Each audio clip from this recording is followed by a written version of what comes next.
성도 여러분 안녕하십니까? 에스라의 나무강단 성경의 어휘 연구를 계속합니다. 성경의 어휘는 참으로 중요한 어휘들이 많고 그것을 이해할 때 올바른 신학을 바로 가지게 되는 것입니다. 오늘은 97번째 시간으로 케노시스 신학이라고 하는 좀 특별한, 아마 여러분들께서는 잘 들어보지 않으셨을 용어일 수도 있습니다.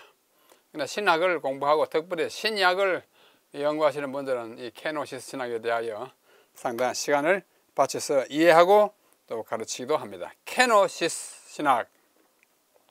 먼저 케노시스가 뭐냐, 그 용어부터 좀 정리해 드리겠습니다. 이것은 영어로 로마자로 케노, 여기 줄건 것은 길게 발음하라는 뜻이에요.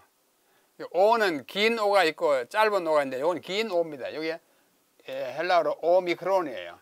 케노시스, 케노시스인데 뜻이 뭐냐면 비운다, 방을 비운다, 가방을 비운다, 어떤 장소를 비운다, 이렇게 또 우리 마음을 비운다 할 때 그 비움입니다. 비움 또는 빈 상태, 이것이 이제 명사이고 케노시스. 이것의 동사는 케노오. 케노오는 비우다, 헛되게 하다, 허지로 돌리다, 그런 뜻을 가지고 완전히 없애버린다, 그런 뜻이에요. 이 단어가 케노오가 신약 성경에 5번 사용됐어요. 로마서, 고린도전서, 고린도후서, 빌립보 2장 7절. 이것이 오늘 우리가 공부하는 성경 본문입니다. 거기에 이 케노오가 들어있어요. 그래서 케노시스라는 이름으로 그 신학을 명명하게 되는 것입니다. 이것이 명사이고 동사이고 형용사는 케노스예요. 케노스. 비다, 헛되다, 거저다 준다. 18번 사용되었습니다. 참고로. 그 다음에 부사는 케노스예요. 이거는 케노스가 짧고 이거는 케노스는 길어요. 이거는 헛되이, 야고보서 4장 5절에 헛되이 행한다, 한번 사용됐습니다. 그 다음에 이 케노와 관련된 다른 단어와 합쳐져 가지고 복합 단어가 됐는데요. 케노독시아. 독시아는 독사라고 하는 말을 우리 앞에서 배웠습니다. 무엇이죠? 영광. 케노독시아. 케노독시아는 독사와 케노스 합친 것이에요. 그러니까 영광은 영광인데 빈 영광. 그래서 케노독시아는 허영, 빌 허자, 영광. 빌립보 2장 3절에 사용되고, 그 다음에 케노독소스는 형용사예요. 헛된 영광을 구하는, 허영심을 많은. 이것도 갈라디아 1장 5장에 한 번 사용되었습니다.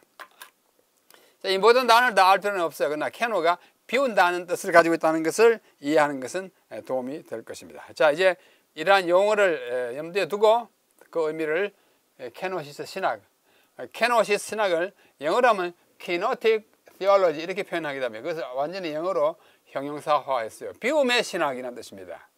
무엇을 배웠느냐? 예수님이 자신을 비우셨다는 그 비움을 뜻하는 비움의 신학입니다. 자, 이것을 성경 본문에는 빌립보 2장 5절로 8절에 있는데 그 중에 특별히 7절에 들어있어요. 자, 처음부터 읽겠습니다.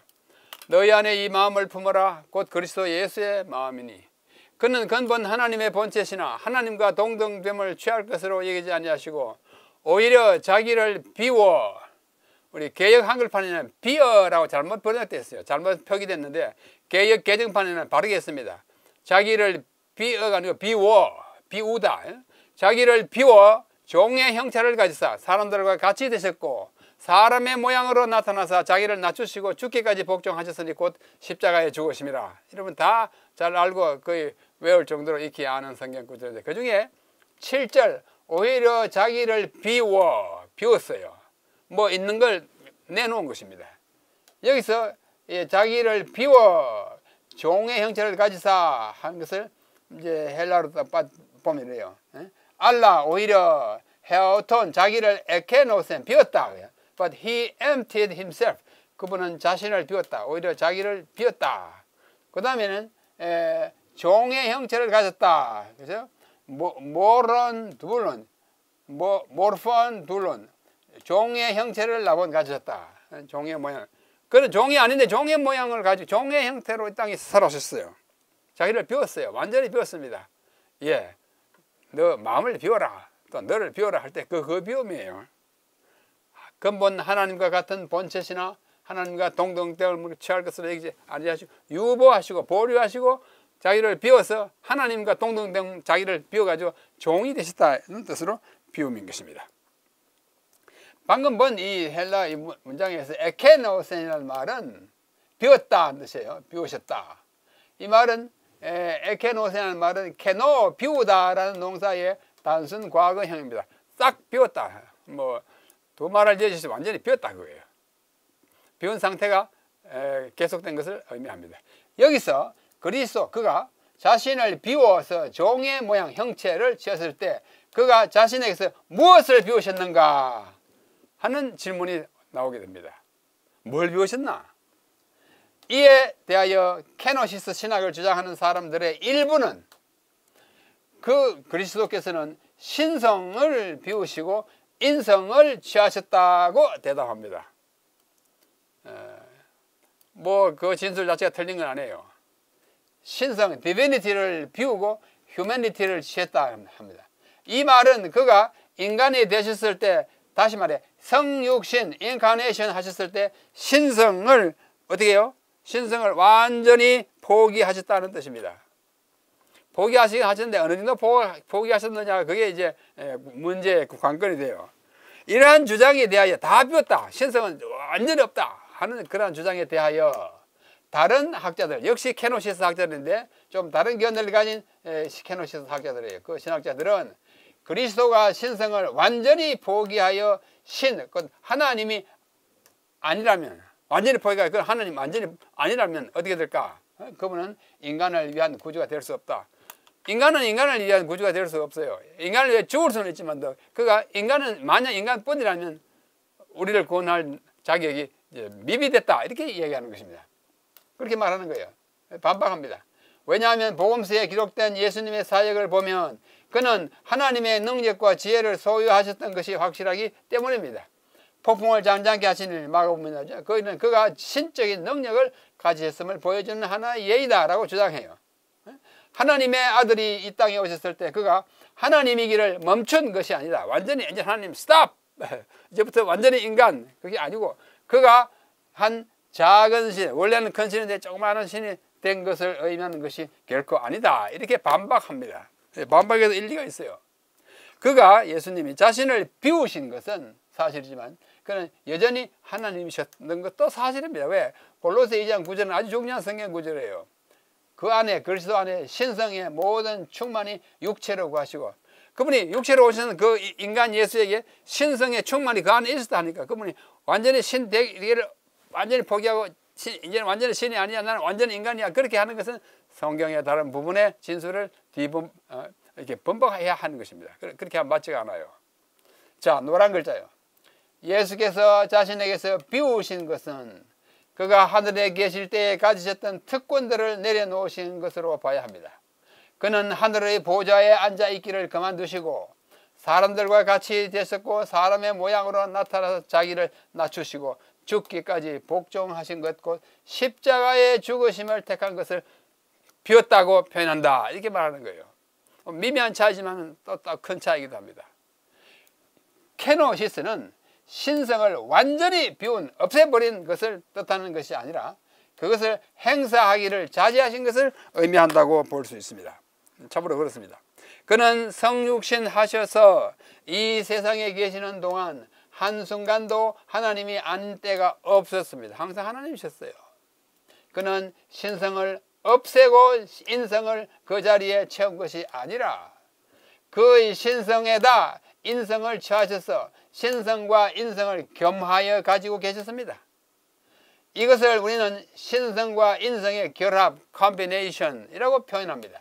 이 결합이 어떻게 이루어졌느냐, 신성과 인성이 어떻게 결합됐느냐, 둘 다 녹아가지고 뭐 이렇게 됐는가, 아니면 이게 따로 있고 이게 있는가, 잘 몰라요. 우리는 그것을 설명하기 참 어렵습니다. 어떻게 결합이 이루어졌는지는 신비 또는 오묘, 미스터리에 속하는 것입니다. 삼위일체가 어떻게 세 하나님이 하나이신가 하는 것이 어렵듯이, 설명하기 어렵듯이 믿음으로 받아들이잖아요.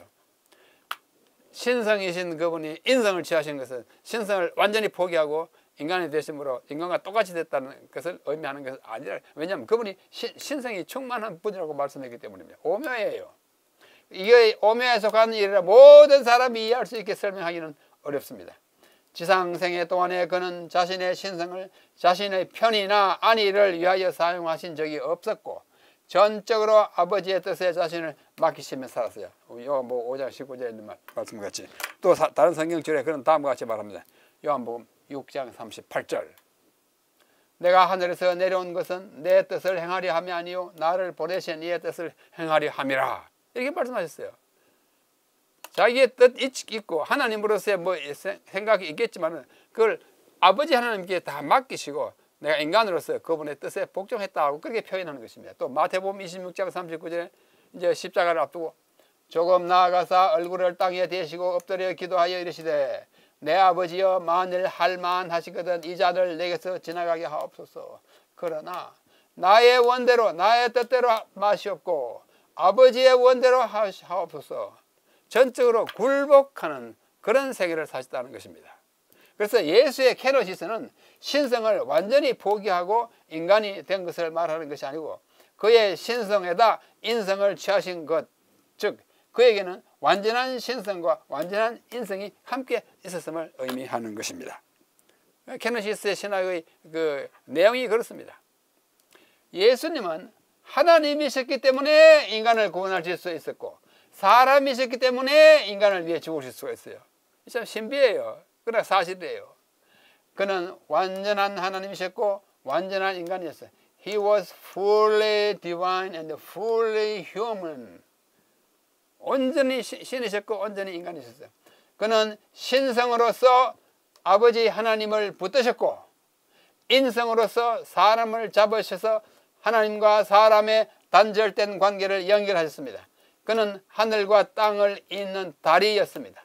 그래서 그걸 우리는 God-man, 가운데 God하고 man 사이에 하이픈을 찍어서 신인이라 그렇게 표현합니다. 그러면 신이고 인이었어요. 하나님이고 사람이셨어요. 신이 God-man, 하나님, 예수님에게만 적용될 수 있는 굉장히 정말 특별한 칭호라고 할 수 있습니다. 그래서 여기 보십시오. 진정한 케노시스는 그리스도가 죄를 제외한 인성의 모든 연약성과 제한성을 받아들이는 것을 의미합니다. 이러한 사실을 뮬러라고 하는 학자는 아래와 같이 잘 요약하고 있습니다. 자, 뮬러의 말씀을 보기 전에 먼저 그림 하나 보고요. 이게 해리 앤더슨의 그림인데 참 의미심장해요. 아버지 하나님의 손을 잡고 인간의 손을 잡고 이 예수님은 하늘과 땅, 하나님과 인간을 잇는 다리, 교량 역할을 한 것입니다. 이 제목이 뭐냐면 Christ, the connection between heaven and earth. 하늘과 땅 사이의 커넥션, 연결고리예요. 예수님이에요. 그것을 우리는 케노시스에 찾아볼 수 있는 것입니다. 자, 밀러의 이야기입니다. 밀러라는 사람이 쓴 책이 이거예요. The Epistles of Paul to the Philippians and to Philemon. 빌립보서와 빌레몬서에 대한 주석인데요. 영어로 이렇게 되어 있습니다. 영어로 한번 읽고 우리말 읽을게요. At his incarnation, he remained in the form of God, and as such, he is Lord and ruler over all. But he also accepted the nature of a servant as a part of his humanity.